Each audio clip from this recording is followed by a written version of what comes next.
بازی رو تجربه بازی تو اروپا رو کسب کنم، بیام اینجا کار کنم. الانم خیلی خوشحالم از اینکه اینجا هستم. And now, what is your situation in the club?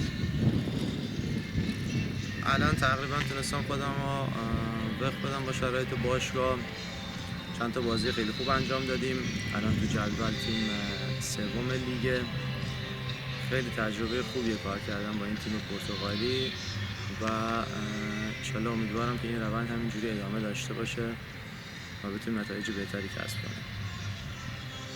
And what's your relation with the trainer and the Portuguese people in here at the club? Are you liking? آره خیلی تجربه خوبیه کار کردم با این تیم. مخصوصا ریکاردو سوسا بازیکن بزرگی بوده، عضو باشگاه پورتو بوده. حدود 50 خورده بازی برای تیم ملی پرتغال انجام